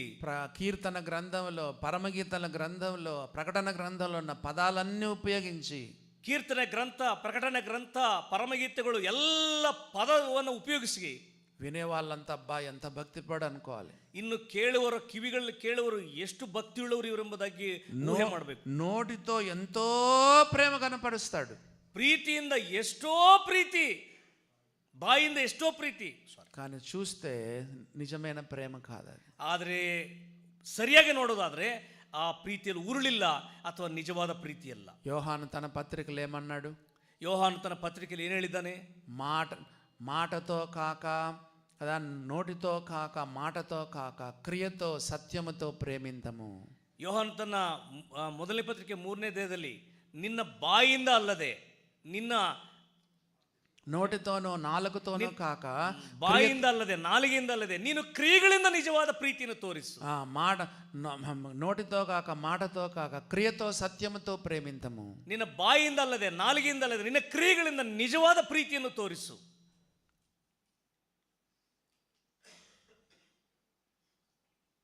ఒక వచనాన్ని మనం చదువుకుందాం. ಒಂದು ವಚನ ಭಾಗವನ್ನು ಓದಿಕೊಳ್ಳೋಣ. ఎందుకు మనము మన దేవుని ఇంతగా మనల్ని ప్రేమించిన దేవుని ఎందుకు ప్రేమించలేకపోతున్నాం? మన తోటి సోదరులు మనం ఎందుకు ప్రేమించలేకపోతున్నాం? ಇಷ್ಟು ಯಥಾರ್ಥವಾಗಿ ಪ್ರೀತಿಸಿದಂಥ ದೇವರ ಸಹೋದರನ, ದೇವರ ಮಕ್ಕಳನ್ನ ಯಾಕೆ ನಾವು ಪ್ರೀತಿಸಕ್ಕೆ ಆಗ್ತಾ ಇಲ್ಲ ನಮ್ಮಿಂದ? మత్తయి సువార్త 24:12. ಮತ್ತೈನ ಬರೆಸುವಾರ್ತ 24:12. ఈ వచనం చదివితే మీరు ఆశ్చర్యపోతారు. ಈ ವಚನ ಹೇಳುವುದಾದ್ರೆ ನೀವು ಆಶ್ಚರ್ಯಪಡುತ್ತೀರಿ. ఎందుకు దేవుని ప్రేమించలేకపోతున్నావు? భార్యను, భర్తను, పొరుగువాన్ని, సోదరులను, సోదరీలను, నీ తల్లిదండ్రులను ఎందుకు నువ్వు ప్రేమించలేకపోతున్నావు? ಯಾಕೆ ನೀವು ಸರಿಯಾಗಿ ದೇವರ ದೃಷ್ಟಿಕೋನದಲ್ಲಿ ಅನೇಕರನ್ನು ಪ್ರೀತಿಸಕ್ಕಾಗ್ತಾ ಇಲ್ಲ? ಗಂಡನನ್ನು, ಹೆಂಡತಿಯನ್ನು, ಸಹೋದರನನ್ನು, ಸಹೋದರಿಯನ್ನು, ಈ ನೆರೆಯವರನ್ನು ಯಾಕೆ ದೇವರ ದೃಷ್ಟಿಗೆ ತಕ್ಕಂತೆ ಪ್ರೀತಿಸ? మత్తయి సువార్త 24:12. ಮತ್ತೈನ ಬರೆಸುವಾರ್ತ 24:12 చదవండి. ಓದಿ ನೋಡಿ ಪ್ರೇರೆ. అక్రమము విస్తరించుట చేత, ಅಧರ್ಮವು ವಿಸ್ತಾರವಾಗಿ ಅಥವಾ ಹೆಚ್ಚಾಗುವುದರಿಂದ అనేకుల ప్రేమ చల్లారిపోయెను. ಅನೇಕರ ಪ್ರೀತಿ ತಣ್ಣಗಾಗಿ ಹೋಗುತ್ತಿದೆ. నీ ప్రేమ చల్లారిపోయింది. ನಿನ್ನ ಪ್ರೀತಿಯು ತಣ್ಣಗಾಗಿ ಹೋಗುತ್ತಿದೆ. నమ్ముకున్న తొలి దినాల్లో, ನಂಬಿಕೊಂಡಂತ ಪ್ರಾರಂಭದ ದಿನಗಳಲ್ಲಿ యేసు ప్రభు అంటే ఎంత ప్రేమ! ಯೇಸು ಕ್ರಿಸ್ತನಂದ್ರೆ ಎಷ್ಟು ಪ್ರೀತಿ! ప్రార్థన, వాక్యం, సహవాసం, ధ్యానం ఎప్పుడు ఎప్పుడు ಪ್ರಾರ್ಥನೆ, ಅನ್ಯೋನ್ಯತೆ, ಧ್ಯಾನ ಯಾವಾಗಲೂ ನಿರಂತರವಾಗಿತ್ತು. నెలలు అయిపోయినాయి, ತಿಂಗಳುಗಳಾದವು, సంవత్సరాలు దొర్లిపోయినాయి, ವರ್ಷಗಳು ಕಳೆದವು, ప్రార్థన పోయింది, ಆ ನಿರಂತರ ಪ್ರಾರ್ಥನೆ ಹೋಯಿತು, వాక్యం పోయింది, ಯಥಾರ್ಥವಾದ ವಾಕ್ಯ ధ్యానం ಜೀವಿತ ಹೋಯಿತು, పోయింది, ಧ್ಯಾನ ಮಾಡೋದು ಹೋಯಿತು, పరిశుద్ధ జీవితం పోయింది, ಪರಿಶುದ್ಧವಾದ ಜೀವಿತ ಹೋಯಿತು, ప్రత్యేక జీవితం పోయింది, ಪ್ರತ್ಯೇಕವಾದ ಜೀವಿತ ಹೋಯಿತು, ప్రేమ చల్లారిపోయింది. ಆ ಕ್ರಿಸ್ತಿಯ ಪ್ರೀತಿ ತಣ್ಣಗಾಗಿ ಹೋಯಿತು. కారణం చెప్పండి. ಕಾರಣ ಹೇಳಿ. ఆ వాక్యం చదివి చెప్పండి. ಆ ವಾಕ್ಯವನ್ನು ಓದಿ ಕಾರಣ ಹೇಳಿ. ఎందుకు నీ ప్రేమ చల్లారిపోయింది? ಯಾಕೆ ನಿನ್ನ ಪ್ರೀತಿ ತಣ್ಣಗಾಗಿ ಹೋಗಿದೆ? దేవుని పట్ల, భార్య పట్ల, భర్త పట్ల, సోదర సోదరి పట్ల ఎందుకు ప్రేమ చల్లారిపోయింది? ದೇವರ ಮೇಲೆ, ಸಹೋದರ ಸಹೋದರಿ ಮೇಲೆ, ಹೆಂಡತಿ ಗಂಡ ಸಭೆಯವರ ಮೇಲೆ ಯಾಕೆ ಪ್ರೀತಿ ತಣ್ಣಗಾಗಿ ಹೋಗಿದೆ? సంఘం పట్ల ప్రేమ ఎందుకు చల్లారిపోయింది? ಸಭೆಯ ಮೇಲೆ ದೇವರ ಪ್ರೀತಿ ಯಾಕೆ ತಣ್ಣಗಾಗಿ ಹೋಗಿದೆ? చదివి చెప్పండి. ಅದು ಓದಿ ಹೇಳಿ ಪ್ರೇರೆ. కన్నడ అధర్మ ఉంది. తెలుగు బైబిల్ అక్రమము విస్తరించుట చేత, తెలుగు భాషಯಲ್ಲಿ ಅಕ್ರಮವು ಹೆಚ್ಚಾಗಿದ್ರಿಂದ ಎಂಬುದಾಗಿ. అక్రమం విస్తరించుట చేత, ಅಕ್ರಮವು ಹೆಚ್ಚಾಗಿದ್ರಿಂದ. అక్రమం అంటే ఏంటి? ಅಕ್ರಮ ಅಂದ್ರೆ ಏನು ಪ್ರಿಯರೇ? క్రమము అనేది మనం తెలుసుకుంటే అక్రమం అర్థమైపోతుంది. ಈ ಕ್ರಮವು ನಾವು ಕಲ್ತುಕೊಂಡ್ರೆ ಅಕ್ರಮವ ಬಗ್ಗೆ ನಮಗೆ ಅರ್ಥವಾಗ್ತದೆ. చేయండి. అక్రమం అంటే చెప్పండి. ಅಕ್ರಮ ಅಂದ್ರೆ ಏನು? క్రమము లేని జీవితం, ಕ್ರಮವಿಲ್ಲದ ಜೀವಿತ అంటే డిసిప్లిన్ లేని జీవితం, ಅಂದ್ರೆ ಒಂದು ಶಿಸ್ತು ಕ್ರಮ ಇಲ್ಲ, ಎಲ್ಲೂ క్రమశిక్షణ లేని జీవితం, ಕ್ರಮಶಿಕ್ಷಣ ಇಲ್ಲದ ಜೀವಿತ. రాత్రి 2 పండుకుండేది, ರಾತ್ರಿ ಮಧ್ಯರಾತ್ರಿ 2 ಗಂಟೆಗೆ ಮಲಗೋದು, పొద్దున 9కి లేసేది, ಬೆಳಿಗ್ಗೆ 9 ಗಂಟೆಗೆ ಹೇಳೋದು, టిఫిన్ ఏమో 12 గంటలకు చేసేది, ಬ್ರೇಕ್ಫಾಸ್ಟ್ 12 ಗಂಟೆಗೆ ಮಾಡೋದು, మధ్యాహ్నందేమో 4 గంటలకు తినేది, ಮಧ್ಯಾಹ್ನದ ಊಟ 4 ಗಂಟೆಗೆ ಊಟ ಮಾಡೋದು, రాత్రిదేమో 12కి తినేది, ರಾತ್ರಿ ಊಟ 12 ಗಂಟೆಗೆ ಊಟ ಮಾಡೋದು. అంతకుముందు 5 సంవత్సరాల క్రితం 10 గంటలకు పడుకున్నాడు, 5 ವರ್ಷಕ್ಕಿಂತ ಮುಂಚೆ 10 ಗಂಟೆಗೆ ಮಲಗುವಂತವ್ರು ఇప్పుడు రాత్రి ఎందుకు 1 గంటకు పడుకుంటున్నాడు? ಯಾಕೆ ರಾತ್ರಿ 1 ಗಂಟೆವರೆಗೂ ಹಾಗೆ ಎಚ್ಚರವಾಗಿದ್ದು ಮಲಗೋದು? ఏంటి ఏంటి అక్రమం ఏంటి? ಇದು ಏನು ಅಕ್ರಮ, ಏನು ಪ್ರೇರೆ ಇದು? ఇదిగో చూసిందే చూసింది, ನೋಡಿದ್ದೇ ನೋಡೋದು, తిప్పిందే తిప్పింది, ತಿರುಗಿಸಿದನ್ನೇ ತಿರುಗಿಸೋದು. ఎంతవరకు? ಎಲ್ಲಿವರೆಗೂ? 1 గంట 2, 1 ಗಂಟೆ 2 ಗಂಟೆ. అక్రమం విస్తరించిపోయింది. ಅಕ್ರಮವು ವಿಸ್ತರಣೆಯಾಗುತ್ತಿದೆ. దేవునితో సమయం గడపవు, ದೇವರೊಂದಿಗೆ ಸಮಯ ಕಳೆಯುತ್ತಿಲ್ಲ, భార్యతో సమయం గడపవు, ಹೆಂಡತಿಯೊಂದಿಗೆ ಸಮಯ ಕಳೆಯುತ್ತಿಲ್ಲ, భర్తతో సమయం గడపవు, ಗಂಡನೊಂದಿಗೆ ಸಮಯ ಕಳೆಯುತ್ತಿಲ್ಲ, పిల్లలతో సమయం గడపవు, ಮಕ್ಕಳೊಂದಿಗೆ ಸಮಯ ಕಳೆಯುತ್ತಿಲ್ಲ, ప్రార్థన లేదు, ದೇವರೊಂದಿಗೆ ಪ್ರಾರ್ಥನಾ ಜೀವಿತವಿಲ್ಲ, వాక్యం చదివేది లేదు, ವಾಕ್ಯ ಕೂಡ ಸರಿಯಾಗಿ ಓದ್ತಾ ಇಲ್ಲ. అంత టైం టేబుల్ అంతా రివర్స్ అయిపోయింది. ಎಲ್ಲ ವೇಳಾಪಟ್ಟಿ ಕೂಡ ಹಿಂದಿರುಗಿಸಲ್ಪಟ್ಟಿದೆ. 5 సంవత్సరాల క్రితము 5 ವರ್ಷದ ಹಿಂದೆ తెల్లారుజామున 5కి లేసేవాడవు, ಬೆಳಗಿನ ಜಾವ 5 ಗಂಟೆಗೆ ಎದ್ದು పొద్దున్న లేస్తేనే వాక్యము, ప్రార్థన, ధ్యానము, ಬೆಳಿಗ್ಗೆ ಎದ್ದು ಕೂಡಲೇ ವಾಕ್ಯವು, ಪ್ರಾರ್ಥನೆ, ಧ್ಯಾನ, డిసిప్లిన్ లైఫ్, బ్యాలెన్స్డ్ లైఫ్, ಕ್ರಮಶಿಕ್ಷಣವಾದ ಜೀವಿತ, ಹದ್ದುಬಸ್ತಲ್ಲಿರ್ತಕ್ಕಂಥ ಜೀವಿತ. అక్రమం విస్తరించింది. ಅಕ್ರಮ ವಿಸ್ತರಣೆಗೊಳ್ಳುತ್ತಿದೆ. యూట్యూబ్ చూస్తావు, ಯೂಟ್ಯೂಬ್ ನೋಡ್ತಿರ್ತೀಯ, ఇంటర్నెట్ చూస్తావు, ಇಂಟರ್ನೆಟ್ ನೋಡುತ್ತೀಯ, పోర్నోగ్రఫీ చూస్తున్నావు, పోర్నోగ్రఫీ, బట్టలు లేని బొమ్మలు, ಆ ಬಟ್ಟೆ ಇಲ್ಲದೆ ನೆಕ್ಕೆಡ್ ದೃಶ್ಯಗಳನ್ನು ನೋಡ್ತಾ ಇದೆಯಾ ನೀನು? విశ్వాసులు ವಿಶ್ವಾಸಿಗಳು, సేవకులు ಸೇವಕರು బట్టలు లేని బొమ్మలు, బూతు బొమ్మలు, ಬಟ್ಟೆ ವಸ್ತ್ರಧಾರಣೆ ಇಲ್ಲದ ಚಿತ್ರಗಳನ್ನು ನೋಡುವುದು, ఈ యొక్క బ్లూ ఫిలిమ్స్, ಈ ಬ್ಲೂ ಫಿಲ್ಮ್ಸ್, సినిమాలు, ಸಿನಿಮಾಗಳು, సీరియల్స్. ಸೀರಿಯಲ್ಗಳು. సినిమాకు పోవాల్సిన పని లేదు, ನೀವು ಸಿನಿಮಾಗೆ ಥಿಯೇಟರ್ಗೆ ಹೋಗುವಂತ ಅಗತ್ಯ ಇಲ್ಲ, ఇంటర్నెట్ కి కేఫ్కి వెళ్ళాల్సిన పని లేదు, ಆ ಇಂಟರ್ನೆಟ್ಗೆ ನೀನು ಎಲ್ಲೋ ವೆಬ್ಸೈಟ್ ಸೈಬರ್ಗೆ ಹೋಗೋ ಅಗತ್ಯ ಇಲ್ಲ, టీవీ దగ్గర కూడా పోవాల్సిన పని లేదు, టీవీ దగ్గర కూడా ಟಿವಿಗಳ ಬಳಿಯಲ್ಲಿ ಹೋಗೋ ಅಗತ್ಯ ಇಲ್ಲ. అంత దీంట్లోనే ಎಲ್ಲವೂ ಇದರಲ್ಲಿ ಅಡಕವಾಗಿದೆ. తిప్పిందే తిప్పింది ತಿರುಗಿಸಿದ್ದನ್ನೇ ತಿರುಗಿಸ್ತಾ ಇರ್ತೀವಿ. రాత్రి 1, 2 గంటలకు 3 గంటలకు పడు, ರಾತ್ರಿ 1 ಗಂಟೆ 2 ಗಂಟೆ 3 ಗಂಟೆಗೆ ಮಲಗೋದು, 9, 10కి లేస్తావు, 9, 10 ಗಂಟೆಗೆ ಹೇಳೋದು. అక్రమం విస్తరించుట ಅಕ್ರಮವು ವಿಸ್ತರಣೆಗೊಳ್ಳುತ್ತಿರುವುದರಿಂದ, డిసిప్లిన్ లైఫ్ నీకు లేదు, ಕ್ರಮಶಿಕ್ಷಣ ಜೀವಿತ ಇಲ್ಲದಿರುವುದರಿಂದ. క్రైస్తవ జీవితం పరుగు పందెమని పౌలు చెప్పాడు. ಕ್ರಿಸ್ತಿಯ ಜೀವಿತವು ಪಂದ್ಯದಲ್ಲಿ ಓಡುವಂತ ರೀತಿಯಲ್ಲಿ ಇರುತ್ತದೆ ಎಂಬುದಾಗಿ. పందెమందు పరిగెత్తు ప్రతి వాడును అన్ని విషయాల్లో మితంగా ఉంటాడు. ಯುದ್ಧರಂಗದಲ್ಲಿ ಓಡುವಂತ ಪ್ರತಿಯೊಬ್ಬನು ಕೂಡ ಅವನು ಎಲ್ಲ ವಿಷಯಗಳಲ್ಲಿ ಮಿತವಾಗಿರುತ್ತಾನೆ. అక్రమం విస్తరించుట చేత, ಅಕ್ರಮ ವಿಸ್ತರಣೆಗೊಳ್ಳುತ್ತಿರುವುದರಿಂದ అనేకుల ప్రేమ చల్లారిపోయి, ಅನೇಕರ ಪ್ರೀತಿಯು ತಣ್ಣಗಾಗಿ ಹೋಗುತ್ತಿದೆ. దేవుని పట్ల నీకున్న ప్రేమ చల్లారిపోయింది. ದೇವರ ಮೇಲೆ ನಿನಗಿರತಕ್ಕಂತ ಪ್ರೀತಿ ತಣ್ಣಗಾಗಿ ಹೋಗುತ್ತಿದೆ. భార్య భర్తల మధ్య ఉన్న ప్రేమ చల్లారిపోయింది. ಗಂಡ ಹೆಂಡರ ಮಧ್ಯದಲ್ಲಿ ಇರುವಂತ ನಿಷ್ಕಪಟವಾದ ಪ್ರೀತಿ ತಣ್ಣಗ ಹೋಗ್ತದೆ. సంఘం పైన ఉన్న ప్రేమ చల్లారిపోయింది. ಸಭೆಯ ಮೇಲೆ ಇರತಕ್ಕಂತ ಯಥಾರ್ಥವಾದ ಪ್ರೀತಿ ಇಲ್ಲ. ఓ దేవుని బిడ్డలారా, ಓ ದೇವರ ಮಕ್ಕಳೇ, ఎంత దీన స్థితిలో విశ్వాసులు ఉన్నారో చూడు. ಎಂತ ಹೀನ ಸ್ಥಿತಿಗೆ ವಿಶ್ವಾಸಿಗಳನ್ನ ನಾವು ಇಳಿದು ಹೋಗ್ತಾ ಇದ್ದೇವೆ. ఆఖరిగా ఒక వచనం చదివి ఐక్యతలోకి వెళ్ళిపోదాం. మనకు 1:45 వరకే సమయం ఉంది. అన్న 1:45 అని చెప్పాడు. 1:45 ಕಟ್ಟಕಡೆದಾಗೆ ನಾವು ಒಂದು ವಚನ ಓದಿಕೊಂಡು ಆಮೇಲೆ ఆఖరిగా ఒక వచనం చదువుకొని ఐక్యతలోకి వెళ్ళిపోదాము. ಐಕ್ಯತೆಗೆ ನಾವು ಹೊರಟೋಗೋಣ. కొరింథీయులకు రాసిన మొదటి పత్రిక, ಕೊರಿಂಥದವರಿಗೆ ಬರೆದ ಮೊದಲನೇ ಪತ್ರಿಕೆ 16వ అధ్యాయంలో చూడండి. 16ನೇ ಅಧ್ಯಾಯವನ್ನು ಗಮನಿಸಿರಿ. కొరింథీయులకు రాసిన మొదటి పత్రిక 16వ అధ్యాయం 22వ వచనం. ಅಪೊಸ್ತಲಂತ ಪೌಲನು ಕೊರಿಂಥ ಸಭೆಗೆ ಬರೆದ ಮೊದಲನೇ ಪತ್ರಿಕೆ 16ನೇ ಅಧ್ಯಾಯ. ఎవడైనను ప్రభువును ప్రేమింపకుంటే, ಯಾವನಾದರೂ ಕರ್ತನನ್ನ ಪ್ರೀತಿಸದೆ ಹೋದರೆ వాడు శపింపబడును గాక. ಅವನು ಶಾಪಗ್ರಸ್ತನಾಗಲಿ. అవిశ్వాసులకు రాశాడా? విశ్వాసులకు రాశాడా? ಅವಿಶ್ವಾಸಿಗಳಿಗೆ ಬರೆದಿದ್ದಾನ? ವಿಶ್ವಾಸಿಗಳಿಗೆ ಬರೆದಿದ್ದಾನ? బయట వాళ్ళకి రాశాడా? సంఘానికి రాశాడా? ಹೊರಗಿನವರಿಗೆ ಬರೆದಿದ್ದಾನ? ಒಳಗೆ ಸಭೆಯೊಳಗೆ ಇರುವವರಿಗೆ ಬರೆದಿದ್ದಾನ? విశ్వాసులను పట్టుకొని చెప్తున్నాడు. ವಿಶ್ವಾಸಿಗಳನ್ನು ಹಿಡ್ಕೊಂಡು ಹೇಳ್ತಾ ಇದ್ದಾನೆ. కొరింథీయులను పరిశుద్ధులకు చెప్తున్నాడు. ಕೊರಿಂಥದಲ್ಲಿರುವ ಪರಿಶುದ್ಧ ದೇವಜನರಿಗೆ ಬರೀತಾ ಇದ್ದಾನೆ. దేవుని ప్రేమను రుచి చూసి, ದೇವರ ಪ್ರೀತಿಯನ್ನು ರುಚಿ ನೋಡಿ, క్రీస్తు ప్రేమను రుచి చూసి, ಕ್ರಿಸ್ತನ ಪ್ರೀತಿಯನ್ನು ರುಚಿ ನೋಡಿ, ఆయన రక్తం ద్వారా కడగబడి, ಆತನ ರಕ್ತದಿಂದ ತೊಳೆಯಲ್ಪಟ್ಟು, పాప క్షమాపణ పొంది, ಪಾಪ ಕ್ಷಮಾಪಣೆ ಹೊಂದಿ, దేవుని ప్రేమను నీ జీవితంలో అనుభవిస్తూ, ದೇವರ ಪ್ರೀತಿ ನಿನ್ನ ಜೀವಿತನ ಅನುಭವಿಸುತ್ತಾ, నీవు దేవుని ప్రేమించకపోతే, ನೀವು ದೇವರನ್ನ ಪ್ರೀತಿಸದೆ ಹೋದರೆ, ప్రభువును ప్రేమింపకుంటే, ಕರ್ತನನ್ನು ಪ್ರೀತಿಸದೆ ಹೋದರೆ వాడు శపింపబడును గాక. ಅವನು ಶಾಪಗ್ರಸ್ತನಾಗಲಿ.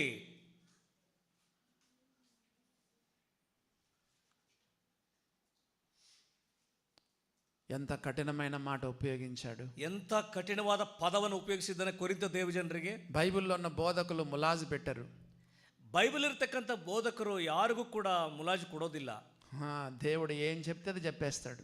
ದೇವರ ಆತ್ಮನು ಏನು ಹೇಳುತ್ತಾನೆ ಅದನ್ನ ಹೇಳ್ಬಿಡ್ತಾರೆ. ఈ రోజుల్లో ప్రసంగకులు ఎట్లున్నారంటే, ಈ ದಿನಗಳಲ್ಲಿ ಪ್ರಸಂಗಿಗಳು ಹೇಗಿರ್ತಾರಂದ್ರೆ, గట్టిగా చెప్తే మళ్ళీ రెండోసారి పిలుస్తారో పిలవరో, ಸ್ವಲ್ಪ ಇದ್ದದ ವಿಷಯ ಹೇಳಿದ್ರೆ, ಜೋರಾಗಿ ಹೇಳಿದ್ರೆ ಎರಡನೇ ಸರಿ ನಮಗೆ ಬೋಧನೆ ಕರೀತಾರೆ ಇಲ್ವೋ ಗೊತ್ತಿಲ್ಲ. ప్రసంగికులు బోధకులు కొంచెం పైన అట్లా కొంచెం అట్లా చెప్పేసి, ಈ ಪ್ರಸಂಗಿಗಳು ಬೋಧಕರು ಮೇಲ್ಮೇಲೆ ಸ್ವಲ್ಪ ಪಾಲಿಶ್ ತರ ಮಾಡಿ వెళ్ళిపోతారు. ಹಾಗೆ ಹೊರಟೋಗ್ತಾರೆ. ఈనాడు పౌలు లాంటి బోధకులు మనకు కావాలి. ಈ ದಿನಗಳಲ್ಲಿ ಪೌಲ ರೀತಿಯಲ್ಲಿ ಯಥಾರ್ಥವಾಗಿ ಬೋಧಿಸುವ ಸೇವಕರು, బాప్తిసమిచ్చు యోహాను లాంటి బోధకులు మనకు కావాలి. ಬಾಪ್ಟಿಸಮ್ ದೀಕ್ಷಾಸ್ಥಾನ ಕೊಡುವಂತ ರೋಷದಿಂದ ಮಾತಾಡುವ ಯೋಹಾನರಂತವರು ಬೇಕು. దీంట్లో నీ తమ్ముని భార్యను పెట్టుకున్నావు, ನಿನ್ನ ಮನೆಯಲ್ಲಿ ನಿನ್ನ ತಮ್ಮನ ಹೆಂಡತಿನ ಇಟ್ಟುಕೊಂಡಿದ್ದಿ. హేరోదు రాజా, ಹೇರೋದ ಅರಸನೇ, నీ తమ్ముని భార్యను ఇంట్లో పెట్టుకున్నావు. ನಿನ್ನ ತಮ್ಮನ ಹೆಂಡತಿನ ನೀನು ಇಟ್ಟುಕೊಂಡಿದ್ದಿ. నా తల పోయినా పర్వాలేదు, ನನ್ನ ತಲೆ ಛೇದವಾದ್ರೂ ಪರವಾಗಿಲ್ಲ. చూసారా దేవుని బిడ్డలారా, ದೇವರ ಮಕ್ಕಳೇ ನೋಡಿದಿರಾ? ఇలాంటి బోధకులు కావాలి. ಇಂಥ ಬೋಧಕರು ನಮಗೆ ಬೇಕಾಗಿದೆ. శిష్యుడైన యోహాను, ಶಿಷ್ಯನಾದ ಯೋಹಾನನು ప్రకటన గ్రంథంలో లవోదిక సంఘానికి రాస్తూ, ಪ್ರಕಟಣ ಗ್ರಂಥ ಲವೋದಿಕೆ ಸಭೆಗೆ ಬರೆಯುತ್ತಾ, నీవు దౌర్భాగ్యుడవు, దిక్కుమాలిన వాడవు, దరిద్రుడవు, ನೀನು ದೌರ್ಭಾಗ್ಯನು, ದಿಕ್ಕಿಲ್ಲದವನು, ದರಿದ್ರನಾಗಿದ್ದಿ, గుడ్డోడు, ನೀನು ಕುರುಡನು, సంఘ పెద్దను పెట్టుకొని లవదీయక సంఘ దూతకు రాస్తూ సంఘ పెద్దను పట్టుకొని తిడుతా ఉన్నాడు. ಸಭೆ ಹಿರಿಯರನ್ನ ಹಿಡ್ಕೊಂಡು ಯೋಹಾನನು ಬೈತಾ ಇದ್ದಾನೆ ಪ್ರೇಯರೇ ಬಾಯಿ ಬಂದಂಗೆ. ఉన్నారా ఇలాంటి బోధకులు? ಇದ್ದಾರಾ ಇಂಥ ಬೋಧಕರು, ಇಂಥ ಯಥಾರ್ಥವಾಗಿ ಮಾತಾಡುವಂಥ ಬೋಧಕರು ಈ ದಿನಗಳಲ್ಲಿ ಇದ್ದಾರಾ? పౌలు లాంటి బోధకులు మనకు కావాలి. ಪೌಲ ರೀತಿಯಲ್ಲಿರುವ ಬೋಧಕರು ನಮಗೆ ಬೇಕಾಗಿದೆ. ఎవడైనా ప్రభువును ప్రేమింపకుంటే, ಯಾವನಾದರೂ ಕರ್ತನನ್ನ ಪ್ರೀತಿಸದೆ ಹೋದರೆ వాడు శపింపబడను గాక. ಅವನು ಶಾಪಗ್ರಸ್ತನಾಗಲಿ. ఈ యొక్క మధ్యాహ్న కాల సమయంలో ಈ ಮಧ್ಯಾಹ್ನ ವೇಳೆಯಲ್ಲಿ నీ గుండెల మీద చేయి పెట్టుకొని, ನಿಮ್ಮ ಹೃದಯದ ಎದೆ ಮೇಲೆ ಕೈ ಇಟ್ಟುಕೊಂಡು, Jesus I love you lord, ಕರ್ತನೇ ನಾನು ನಿನ್ನನ್ನು ಪ್ರೀತಿಸುತ್ತೇನೆ, యేసయ్యా నేను నిన్ను ప్రేమిస్తున్నాను, ಕರ್ತನೇ ನಾನು ನಿನ್ನನ್ನು ಪ್ರೀತಿಸುತ್ತೇನೆ, నన్ను ఎంతో నువ్వు ప్రేమించావు, ನನ್ನನ್ನು ಎಷ್ಟೋ ಪ್ರೀತಿಸಿದ್ದಿ, దిగంబరుడుగా సిలువలో వేలాడినావు, ನೀನು ಏಕಾಂಗಿಯಾಗಿ ದಿಗಂಬರನಾಗಿ ಶಿಲುಬೆಯಲ್ಲಿ ఆఖరి బొట్టు వరకు నా కొరకు రక్తం కార్చి ಕಟ್ಟ ಕಡೆಯ ರಕ್ತದ ಬೊಟ್ಟಿರುವರೆಗೂ ಸುರಿಸಿದ್ದಿ, అగ్నిగుండంలో నన్ను బయటికి తీసావు, ಬೆಂಕಿಯ ಕೆರೆಯಿಂದ ನನ್ನನ್ನು ತಪ್ಪಿಸಿದ್ದಿ, నీ అరచేతిలో నన్ను చెక్కుకున్నావు. ನಿನ್ನ ಅಂಗೈಯಲ್ಲಿ ನನ್ನನ್ನು ಚಿತ್ರಿಸಿಕೊಂಡಿದ್ದಿ. ప్రభువా నేను కూడా నిన్ను ప్రేమిస్తున్నాను. ಕರ್ತನೇ ನಿನ್ನನ್ನು ನಾನು ಪ್ರೀತಿಸುತ್ತೇನೆ. ఒక ప్రశ్న అడుగుతాను, చెప్పండి. ಒಂದು ಪ್ರಶ್ನೆ ಕೇಳುತ್ತೇವೆ, ಹೇಳಿ. ప్రేమ దేని కోరుకుంటుంది చెప్పండి. ಪ್ರೀತಿ ಏನನ್ನು ಬಯಸುತ್ತದೆ ಹೇಳಿ. ఎవరైనా చెప్తారా? ప్రేమ మంచి దాన్ని కోరుకుంటుంది. Very good. ఇంకా ಪ್ರೀತಿ ಒಳ್ಳೆಯದನ್ನು ಬಯಸುತ್ತದೆ. ಇನ್ಯಾರಾದರೂ ಪ್ರೀತಿ ಏನು ಬಯಸುತ್ತದೆ? ప్రేమ దేన్ని కోరుకుంటుంది చెప్పండి అమ్మా. యథార్థత. Very good. ఇంకా చెప్పండి. ಯಥಾರ್ಥತೆಯನ್ನು ಬಯಸುತ್ತದೆ. ಇನ್ಯಾರಾದರೂ ಹೇಳಿ, ಪುರುಷರ ಕಡೆ ಹೇಳಿ, ಸಹೋದರರು. ప్రేమ ఏమి కోరుకుంటుందో చెప్పండి. ప్రేమ డంబముగా ప్రవర్తింపదు. ఓకే, అన్ని ఓకే. ಓಕೆ. ప్రేమ ఐక్యతను కోరుకుంటుంది. Very good. ಪ್ರೀತಿ ಐಕ್ಯತೆಯನ್ನು ಬಯಸುತ್ತದೆ. ఇంకా చెప్పండి. ಎಲ್ಲವನ್ನು ಸಹಿಸಿಕೊಳ್ಳುತ್ತದೆ. ప్రేమ సహించుకుంటుంది. అన్ని కరెక్టే. ఎస్, ಎಲ್ಲವೂ ಸರಿಯಾಗಿದೆ. నేను చెప్పాల్సింది మీరు చెప్పట్లేదు. ನಾವು ಹೇಳುವಂಥದ್ದನ್ನು ನೀವು ಹೇಳ್ತಾ ಇಲ್ಲ. ప్రేమ ప్రేమను కోరుకుంటుంది. ಪ್ರೀತಿ ಪ್ರೀತಿಯನ್ನೇ ಬಯಸುತ್ತದೆ. Love demands love. ಪ್ರೀತಿಯು ಪ್ರೀತಿಯನ್ನೇ ಬೆಂಬಲಿಸುತ್ತದೆ ಮತ್ತು ಬಯಸುತ್ತದೆ. యేసు ప్రభు మనల్ని అంతా ప్రేమించినాడు. ಕರ್ತನಾದ ಯೇಸು ಕ್ರಿಸ್ತನು ಅಷ್ಟಾಗಿ ನಮ್ಮನ್ನು ಪ್ರೀತಿಸಿದ್ದಾನೆ. యోహాను కుమారుడైన సీమోనను ప్రేమిస్తున్నావా? ಸೀಮೋನ ಮಗನಾದ ಯೋಹಾನ ನಿನ್ನನ್ನು ಪ್ರೀತಿಸ್ತಾ ಇದೆಯಾ? యోహాను కుమారుడైన సీమోనను ప్రేమిస్తున్నావా? ಯೋಹಾನ ಮಗನಾದ ಸೀಮೋನ ನಿನ್ನನ್ನು ಪ್ರೀತಿಸ್ತಾ యోహాను ಇದೆಯಾ? కుమారుడైన సీమోనను ప్రేమిస్తున్నావా? ಯೋಹಾನ ಮಗನಾದ ಸೀಮೋನ ನಿನ್ನನ್ನು ಪ್ರೀತಿಸ್ತಾ ಇದೆಯಾ? 3 సార్లు 3 ಬಾರಿ ప్రేమిస్తున్నావా? ప్రేమిస్తున్నావా? ప్రేమిస్తున్నావా? ಪ್ರೀತಿಸ್ತಾ ಇದೆಯಾ? ಪ್ರೀತಿಸ್ತಾ ಇದೆಯಾ? ಪ್ರೀತಿಸ್ತಾ ಇದೆಯಾ ಎಂಬುದಾಗಿ 3 ಸಾರಿ ಸೀಮೋನನ್ನು ಕೇಳಿದನು. పేతురు, నేను నిన్ను ఎంతో ప్రేమించాను. ಪೇತ್ರನು ಹೇಳಿದನು, ನಾನು ನಿನ್ನನ್ನು ಎಷ್ಟೋ ಪ್ರೀತಿಸಿದ್ದೇನೆ ಕರ್ತನೇ. నువ్వు నన్ను ప్రేమిస్తున్నావా? ನಿನ್ನನ್ನು ಪ್ರೀತಿಸ್ತಾ ಇದೆಯಾ? ప్రేమను కోరుకుంటుంది. ಪ್ರೀತಿ ಪ್ರೀತಿಯನ್ನು ಬಯಸುತ್ತದೆ. Love demands love. ಪ್ರೀತಿಯು ಪ್ರೀತಿಯನ್ನೇ ಬಯಸುತ್ತದೆ, ಬೇಡಿಕೆ ಇಡುತ್ತದೆ. అందుకే పౌలు చెప్పాడు, ಅದಕ್ಕೆ ಪೌಲನು ಹೇಳಿದ್ದಾನೆ, మీరు ఇంత ప్రేమను పొందుకున్నారు కొరింథీయులారా, ಕೊರಿಂಥ ಸಭೆಯ ದೇವಜನರೇ, ಇಷ್ಟು ಪ್ರೀತಿಯನ್ನು ಹೊಂದಿದ್ದೀರಿ. ఎవడైనా ప్రభును ప్రేమింపకుంటే, ಯಾವನಾದರೂ ಕರ್ತನನ್ನು ಪ್ರೀತಿಸದೇ ಇದ್ದರೆ వాడు శపింపబడును గాక. ಅವನು ಶಾಪಗ್ರಸ್ತನಾಗಲಿ. కాబట్టి ఈ మధ్యాహ్న కాల సమయంలో ప్రభుతో చెప్దాం, ಈ ಮಧ್ಯಾಹ್ನ ವೇಳೆಯಲ್ಲಿ ನಾವು ಕರ್ತನೊಂದಿಗೆ ಹೇಳೋಣ, యేసయ్యా నేను కూడా నిన్ను ప్రేమిస్తున్నాను. ಯೇಸು ಕ್ರಿಸ್ತನೇ, ನಾನು ನಿನ್ನನ್ನು ಯಥಾರ್ಥವಾಗಿ ಪ್ರೀತಿಸುತ್ತೇನೆ. నా పూర్ణ హృదయంతో నిన్ను ప్రేమిస్తున్నాను. ನನ್ನ ಪೂರ್ಣ ಹೃದಯ ನಿನ್ನನ್ನು ಪ್ರೀತಿಸುತ್ತೇನೆ. నా హృదయం యొక్క అణువులోనికి నిన్ను ఆహ్వానిస్తున్నాను. ನನ್ನ ಹೃದಯವು ಪ್ರತಿ ಕಣ ಕಣಕ್ಕೂ ನಿನ್ನನ್ನು ಆಹ್ವಾನಿಸುತ್ತೇನೆ. నీ ప్రేమతో ఇతరులను కూడా నేను ప్రేమిస్తాను. ನೀನು ನನ್ನನ್ನು ಪ್ರೀತಿಸಿದ ಹಾಗೆ ನಾನು ಕೂಡ ಇತರರನ್ನು నా ಪ್ರೀತಿಸುತ್ತೇನೆ. పొరుగువారిని కూడా నేను ప్రేమిస్తాను. ನನ್ನ ನೆರೆಯವನನ್ನು ಪ್ರೀತಿಸುತ್ತೇನೆ. మన యొక్క థీమ్లో ఒక క్రిస్టియన్ లవ్వే కాకుండా యూనిటీ కూడా ఉంది. ನಮ್ಮ ಒಂದು ಈ ಸಂದೇಶಗಳ ಪ್ರಸ್ತಾಪದಲ್ಲಿ ಕ್ರಿಸ್ತಿಯ ಪ್ರೀತಿ ಮಾತ್ರವಲ್ಲದೆ ಐಕ್ಯತೆ ಕೂಡ ಒಳಗೊಂಡಿದೆ. 1:45కు మనం ముగించుకోవాలి. 1:45ಕ್ಕೆ సరిಯಾಗಿ ನಾವು ಊಟಕ್ಕೆ ಸಮಯ ಬಿಟ್ಟು ఎఫెసీయులకు రాసిన పత్రికలో ಅಪೊಸ್ತಲಂತ ಪೌಲನು ಎಫೆಸ ಸಭೆಗೆ ಬರೆಯುತ್ತಾ 4వ అధ్యాయంలో మొదటి వచనం చదువుదాం చూడండి. 4ನೇ ಅಧ್ಯಾಯ 1ನೇ ವಚನದಲ್ಲಿ ಬಯಸುತ್ತಾ, 4వ అధ్యాయం మొదటి వచనంలో ప్రేమ ఉంది, ఐక్యత కూడా ఉంది. 4ನೇ ಅಧ್ಯಾಯ 1ನೇ ವಚನದಲ್ಲಿ ಪ್ರೀತಿ ಇದೆ ಮತ್ತು ಐಕ್ಯತೆ ಕೂಡ ಇದೆ. ప్రేమ ఉంటేనే ఐక్యత ఉంటుంది. ಪ್ರೀತಿ ಇರುವುದಾದರೆ ಐಕ್ಯತೆ ಇರುತ್ತದೆ. గమనించండి, 4వ అధ్యాయం, ఎఫెసీ 4వ అధ్యాయం మొదటి వచనం, కాబట్టి మీరు సమాధానమను బంధము చేత ఆత్మ కలిగించు ఐక్యమును కాపాడుకొనుట యందు శ్రద్ధ కలిగిన వారై ప్రేమతో ఒకడునొకడు సహించుచు. ఒకే వచనంలో ఐక్యత ఉంది, ప్రేమ ఉంది. ఐక్యత ఉంది, ప్రేమ ఉంది. ಒಂದೇ ವಚನದಲ್ಲಿ ಪ್ರೀತಿ ಇದೆ, ಐಕ್ಯತೆ ಇದೆ. ಪ್ರೀತಿ ಇದೆ, ಐಕ್ಯತೆ ಇದೆ. ప్రేమ కలిగి ఉంటే ఐక్యత కలిగి ఉంటాము. ನಾವು ಪ್ರೀತಿ ಇರುವುದಾದರೆ ಐಕ್ಯತೆಯನ್ನು ಹೊಂದಿರುತ್ತೇವೆ. దేవుని బిడ్డలారా, ದೇವರ ಮಕ್ಕಳೇ, ఐక్యత కలిగి ఉంటున్నామా? సంఘంలో ಸಭೆಯಲ್ಲಿ ಒಬ್ಬರಿಂದೊಬ್ಬರು ಐಕ್ಯತೆ ಉಳ್ಳವರಾಗಿದ್ದೇವಾ?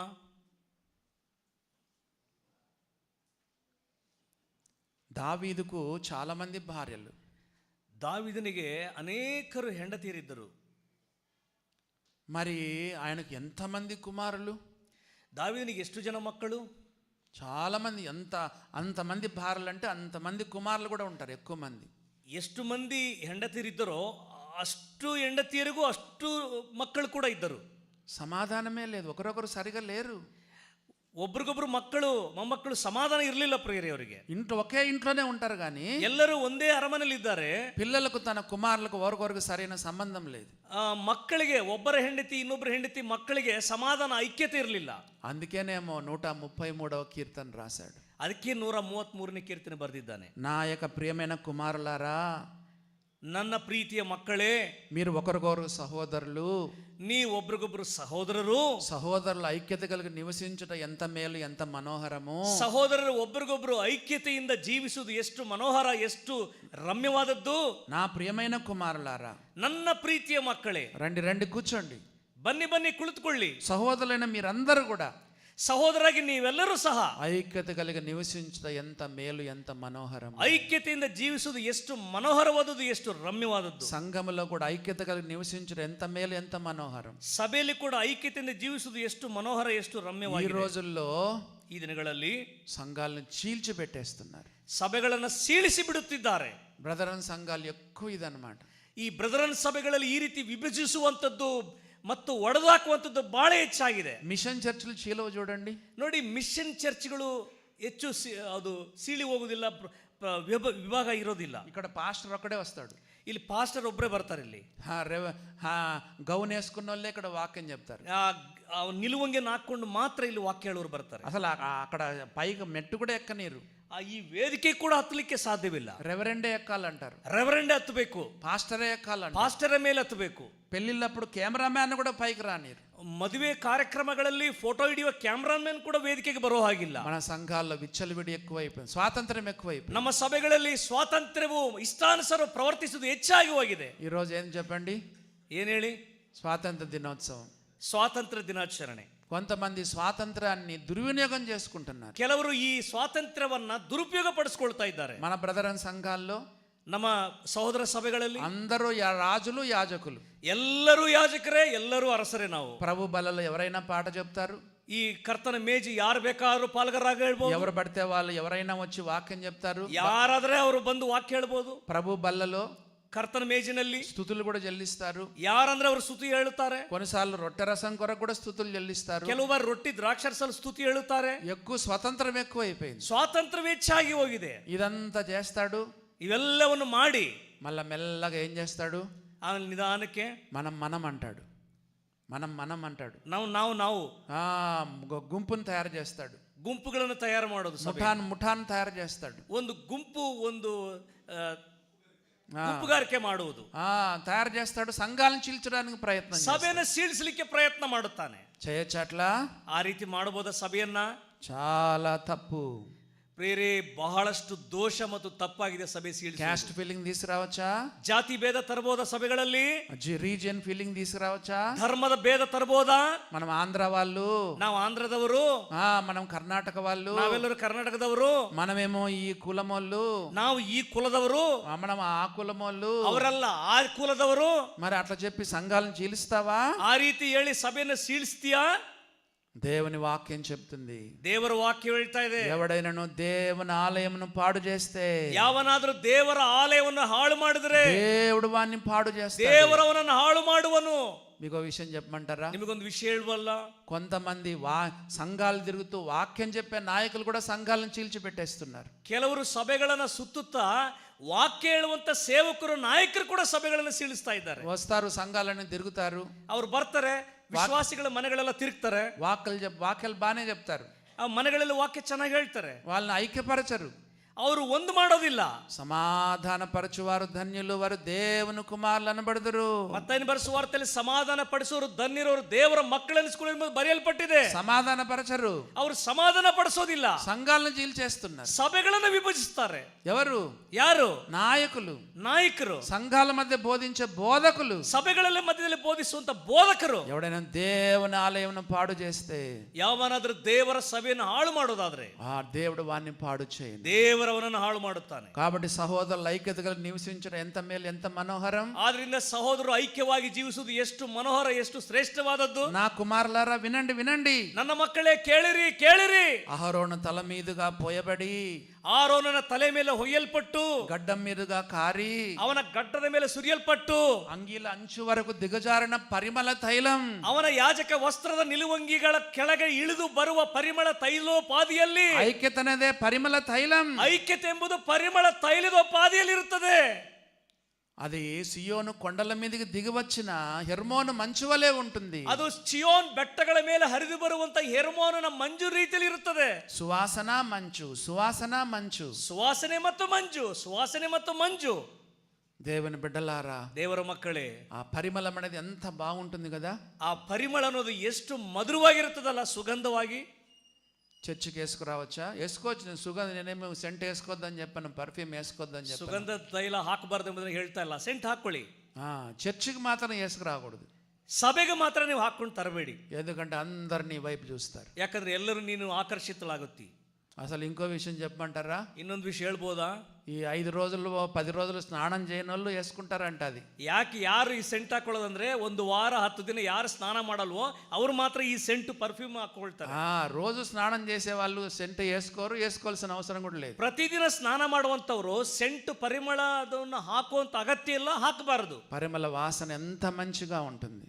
ಈ ಪರಿಮಳ ಸುಗಂಧ ವಾಸನೆ ಎಷ್ಟು ರಮ್ಯವಾಗಿರುತ್ತದೆ. ఐక్యత, ఐక్యత, ಐಕ್ಯತೆ ಮತ್ತು ಐಕ್ಯತೆ. అది ఆ తర్వాత సియోను కొండల మీద దిగవచ్చు హెర్మోను మంచు. ಚಿಯೋನ್ ಬೆಟ್ಟಗಳ ಮೇಲೆ ಇರಿದು ಬರುವಂತ ಹೆರ್ಮೋನ್ ಮಂಜು ರೂಪದಲ್ಲಿ ಇರುತ್ತದೆ. మంచు అంటే ఏంటి చెప్పండి? ಆ ಮಂಜು ಅಂದ್ರೆ ಏನು ಪ್ರೇರೆ? ఎంత ఆహ్లాదకరంగా ఉంటుంది. ಆ ಹಿಮವು ಎಷ್ಟು ಆಹ್ಲಾದಕರ. మంచును చూస్తే మన కళ్ళు కూడా తేజరిల్లుతాయి. ಆ ಹಿಮದ ಮಂಜುವನ್ನು ನೋಡಿದ್ರೆ ನಮ್ಮ ಕಣ್ಣುಗಳು ಕೂಡ ತೇಜೋಮಯವಾಗುತ್ತದೆ. మంచు చల్లదనంగా ఉంటుంది. ಆ ಹಿಮವು ಬಹಳ ತಂಪು ಸ್ಥಿತಿಯಲ್ಲಿ ಇಡುತ್ತದೆ. ఇప్పుడే చలికాలం కాబట్టి పర్లేదు. ఏసీ వేసుకుంటే ఎట్లుంటుంది చెప్పండి మనకి ఎండాకాలంలో? ಈಗ ಮಳೆಗಾಲದಲ್ಲಿ ಪರವಾಗಿಲ್ಲ, ಬೇಸಿಗೆ ಕಾಲದಲ್ಲಿ ಎಸಿ ಹಾಕೊಂಡ್ರೆ ಹೇಗಿರ್ತದೆ ನಮಗೆ? మంచు అనేది ఎంత చల్లదనాన్ని మనకు చూపిస్తుంది. ಆ ಹಿಮದ ಮಂಜು ಎಷ್ಟು ತಂಪು ಮಾಡುತ್ತದೆ ನಮ್ಮನ್ನು. గమనించిన ఐక్యత ద్వారా ఎంత ఉపయోగాలు ఉంటాయి చూడండి. ಗಮನಿಸಿದರ ದೇವಜನರ ಐಕ್ಯತೆ ಮೂಲಕವಾಗಿ ಎಷ್ಟು ಉಪಯೋಗ ಇದೆ ಪ್ರೇರಣೆ ನಮಗೆ. 133వ కీర్తనలో అక్కడ ఆశీర్వాదము శాశ్వత జీవం ఉంటుందంట. 133ನೇ ಕೀರ್ತನೆ ಓದ್ತೇವೆ, ಅಲ್ಲಿ ಆಶೀರ್ವಾದವು ಶಾಶ್ವತವಾದ ಜೀವ ಇರುತ್ತದೆ. ఏ కుటుంబంలో గాని, ఏ యొక్క సంఘములో గాని ఐక్యత ఉంటే ఆశీర్వాదం, శాశ్వత జీవం. ಯಾವ ಕುಟುಂಬಗಳಲ್ಲಾಗಲಿ, ಯಾವ ಸಭೆಯಲ್ಲಾಗಲಿ ಪ್ರೀತಿ ಮತ್ತು ಐಕ್ಯತೆ ಇರುವುದಾದ್ರೆ ಅಲ್ಲಿ ಶಾಶ್ವತವಾದ ಆಶೀರ್ವಾದ ಇರುತ್ತದೆ. ఆశీర్వాదం, శాశ్వత జీవం.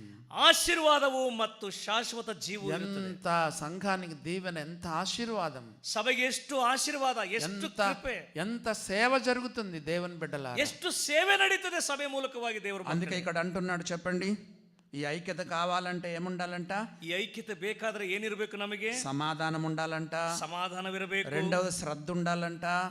ಎರಡನೇದಾಗಿ ಶ್ರದ್ಧೆ, ಆಸಕ್ತಿ ಇರಬೇಕು. మూడవదిగా ప్రేమ ఉండాలంట. ಮೂರನೇದಾಗಿ ಪ್ರೀತಿ ಇರಬೇಕು. నాలుగవదిగా సహనం ఉండాలంట. ನಾಲ್ಕನೇದಾಗಿ ಸಹನ ಇರಬೇಕು. ఐదవదిగా దీర్ఘశాంతం ఉండాలి. ಐದನೇದಾಗಿ ದೀರ್ಘಶಾಂತಿ ಇರಬೇಕು. ఆరవదిగా సంపూర్ణ వినయం ఉండాలి.